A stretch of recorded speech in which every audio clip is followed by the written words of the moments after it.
just can't wait to break you.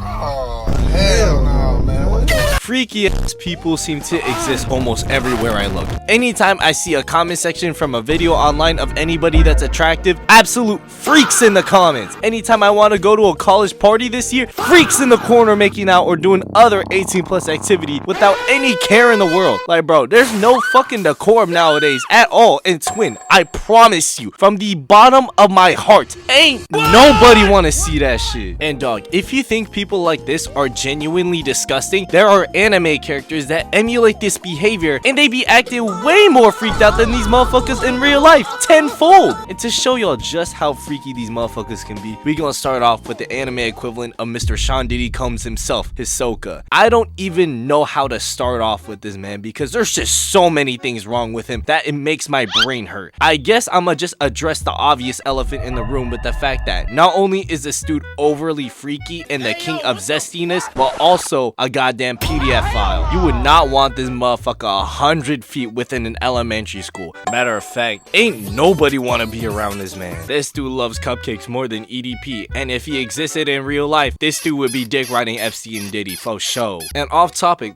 how the hell this man's waist snatched as hell? That shit genuinely looks so uncomfortable to wear. This fit looked like some bullshit that Kyle Kuzma would wear on game day. But most importantly, and probably the biggest thing about his character, Hisoka deadass be gooning at the thought or action of fighting or killing any strong opponent he can. And bro, I get people have their different kinks or whatever, but my brother, I might need you to shut that shit up. This ain't it. And the way he goes about his mixed up, twisted behavior is genuinely bizarre. Let's just talk about this dude's interactions with Gon and Killua. This dude was fighting Gon in the Heaven's Arena arc for their little rematch. And bro, Gon was deadass putting in the work for this match. This little ass kid managed to pick up and yeet this big ass stone tile across the room. And when Hisoka shattered that bitch into pieces trying to find him, Gon had bro looking absolutely lost like he just full boxed him and managed to sneak Hisoka behind one of the tiles and clock his bitch ass across the face. But bro, from this point on, after knowing that Gon could to some extent fight back against him, it wasn't just a fight for Hisoka anymore. It was his own personal gooning session. Hey, yo! I'm sorry, y'all, but I genuinely have no other way of putting into words what I'm about to show y'all right now. Because, bro, please tell me why this dude was internally monologuing and moaning in my ear this dude Gon's name while he was getting a straight 10-piece combo from Gon with no seasoning or bev. Like, bro, what is happening to this man? Had bro looking crazy as hell with this weird ass facial. Pause. This is the type of face that cartoon characters hit when they're hungry as hell and they're imagining a big juicy steak to eat. And twin, any normal person in this situation will be trying to hold on for dear life, trying to counter this crazy ass kid that's throwing absolute haymakers like his name Canelo. But Hisoka, this motherfucker was virtually stroking his shit from getting his ass handed to by the ops, even if that said opponent was a child, and then proceeded to absolutely cook his own in front of everybody. But don't worry, y'all, because the bullshit that Hisoka be on, it gets even worse. During the Greed Island arc, Gon, Killua, and Biscuit end up recruiting Hisoka later in order to help them out for a bit with a certain task. And bro, while they are walking, Gon and Killua are in front of the group and Hisoka is behind them. And dog, this man was deadass staring intently at these motherfuckers Gon and Killua booty. Hell no! And it's even worse because Gon and Killua can both feel bro's eyes gazing at their buns. Like twin, that is great. You can't fuck that little ass dog. Ref, can we please lock this man up? He gotta go. It was genuinely so uncomfortable to watch this scene when I first saw this show. And bro, this shit was even worse when I saw him do this in the 1990s version because bro, he was staring at both of them individually way longer than the 2010s version. And while he was staring at them, bro let out a moan while doing this bullshit. Yeah, nah, someone actually needs to ban this dude or something because he making me uncomfortable and I ain't even the one he be hurting. harass him. And bro, I promise y'all, just because I exposed one of the worst ones on this list, that don't mean shit. None of these freaky ass people are safe, especially Denji. Yeah, not gonna lie, y'all probably saw this shit coming. Whenever I think about motherfuckers horrendously down bad in anime, Denji immediately pops into my mind, because during the start of Chainsaw Man, this dude Denji was a certified freak. Bro was displaying symptoms of DBS, down bad syndrome, almost every single time he be on screen. On Everything I Love, Denji is the textbook definition of do anything for the huzz. From the start of the series, after him and Pochita fused together and he was on his hands and knees for Makima, basically barking for her, letting her feed him and everything, this dude's long life goal that he was aiming for was simply to just cop a feel of some melons. Nothing more, nothing less. Just copping a feel. And bro thought once he accomplished this, he would feel like he would have won back-to-back titles in the NBA, damn near conquering the world. This was literally Denji's only primary source of motivation to do anything. If you ever mentioned to Denji any type of opportunity for bro to feel the touch of a woman, this dude would jump on that shit without a second thought. Because bro, remember when this girl Power was trying to get her cat back from this bat devil looking thing that was holding her cat captive, and she mentioned it to Denji in a conversation, and this man was genuinely uninterested as fuck. Everything that Power was telling him went from one ear and out the other, cause he ain't give a fuck about no damn cat or this crazy ass bitch talking to him at all. But the second that Power mentioned that if bro helped him to get Meowie back, she would let him cop a little feel of them melons, Denji did one of the quickest 180s I think I've ever seen. Bro went from psh, bitch, fuck your stupid ass cat to shit, where's that poor ass cat? Yo, chat, I'ma need good comms if we gonna save her. Come on, let's go. We ain't got all day. And after a bunch of bullshit later, a Power betraying him and the bat eventually eating her and then Meowie, Denji eventually killed this bat, and when he rescued Power, he gestured to her being like, hey girl, let me get them shits. Are you serious, my brother? Not even a hey, hello, are you okay? Just straight to wanting to do some 18+ activity? I mean, I guess. So after this entire event, Power eventually let bro feel up on her, and this dude was genuinely geeking with his hands over his face being like, shit, I can't believe that shit actually worked out for me. But unfortunately, bro got baited hard as fuck because she was actually wearing pads underneath, and he was like, damn, that's it?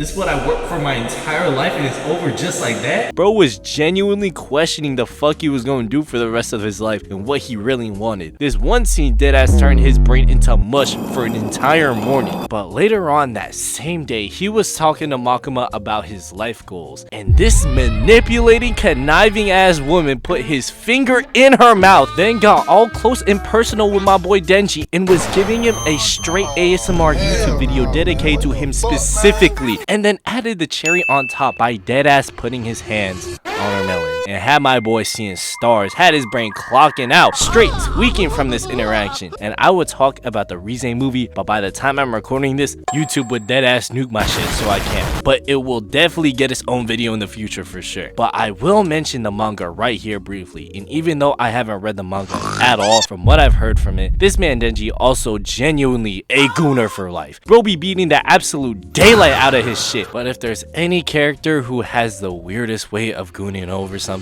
it's gotta be Shido. This man Shido is genuinely a character of all time. This man's first ever introduction in the anime was him beefing with Asagi and about to kick the shit out of him. But on top of bro being a literal smoke demon, got more zest than motherfuckers who be hitting shit like this in New York. Additionally, this dude is a naturally gifted scorer at the sport. However, he got more anger management issues than NFL fans when a player sells their parlay. Bro was constantly causing problems, and finally, the ref did something and shocked his ass back into submission on some Hassan dog treatment shit, and even locking this man up in solitary confinement. And you know this man Shido is cuckoo for Cocoa Puffs when they deadass put a muzzle on him. But I guess this is the type of player coaches and players be scouting for, because he was personally recruited by Say to play with him on the U20 team. And this game was where this dude's freaky accusations started originating from, because this man went from angry crazy to gooner zesty crazy within the span of 4 fucking seconds. After scoring this elite goal for the Japan U20 team, this man did not stop there. A few seconds later, Shido started getting into the flow state. And this scene right here is how you know this motherfucker motherfucker is a freak. These animators depicted bro going into the flow state by using visuals of a goddamn sperm cell race reaching the egg. Dog, we can't be serious. What could this possibly mean? Like, what does this possibly have to do with soccer at all? Where is the correlation? I'm so lost. And after these visuals, this zesty demon of a man hit Blue Lock with a goddamn bicycle kick while doing his one-to-one impression of Party Next Door being like,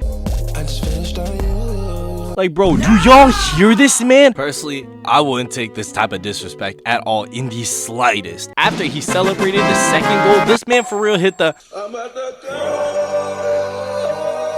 bro, potato chip. Are we serious? This man is quite literally gooning mid-match. We have genuinely lost the plot, dog. The goal could not have been that good. And I've said this almost every single time I talk about this fuck-ass series that is Blue Lock. They not even playing soccer anymore, for real. You got zesty demons on the field summoning literal sperm cells to get into the flow state. What the helly, dog? Alright, we moving on to the last one. I'm done talking about this dumbass show. Dispatch was not a game that I think anybody was planning on talking about at all until the great Blonde Blazer versus Invisigal debate took the internet and my feed by storm. And at first, it seems like a Michael Jordan versus LeBron debate. Two equally attractive women. One is a snow bunny that literally appears to you as if she was a woman from your dreams. Loki has you as a rebound after breaking up with her boyfriend, but she will slide any day of the week for you. The other one is Hispanic, a little rude, but has a soft spot for you. I mean, she even takes a bullet for your sorry ass. Whichever girl that you choose, they both have their pros and cons, but you can only pick one in the end. And dog, when it comes down to it, I am picking Blonde Blazer. Fuck you think this is? Because this girl Invisigal, or should I say Courtney, is way too freaked out for me. First of all, the very first introduction of her in this game is her getting caught red-handed being invisible in a conference room. And one of the very first things that she says to both Blonde Blazer and Robert is, You two fuck or what? talk about professional, girl. This is the damn office. Calm yourself. And she don't even stop there either, making references to 18 plus shit almost every time she talks. And she is like this almost every time she talks to Robert that it is actually concerning. It doesn't help either that the entire intro to episode 4 of the game started with her having a dream of getting absolutely railed by Robert. Like, bro, y'all couldn't have gave me some sort of warning at least? And she can eavesdrop and watch you whenever she wants. The most uncomfortable usage of this was when Robert was chilling in the men's bathroom trying to pick out glass out of his chest, thinking he got some sort of privacy while doing this business, when this girl thinks it is a good idea to pop out of nowhere to talk to him in the men's bathroom. And not just to make small talk or scare him. No. She tells this man about her dream where he was laying pipe on her while leaving subtle hints that she could be stalking him at any given moment. Like, who taught this girl whatever type of riz this is? Because this might be the most disgusting way of going about this. Now, bro, imagine the roles were reversed. Not so flirty anymore, is it? Like, bro, this is not Riz. Give me some damn privacy. The only motherfuckers that like this shit are the other freaks online agreeing with her behavior. In my humble opinion, Invisigal don't even like Robert like that for real. She just wanna fuck Brody. And probably the worst part about her character is this goddamn locker room scene where she quite literally forces herself onto you. If you're not trying to romance her at all whatsoever, this is dead ass SA. Like, bro, get your freaky ass away from me. In conclusion, somebody gotta stop these freaky ass characters. This shit they are doing is genuinely uncomfortable.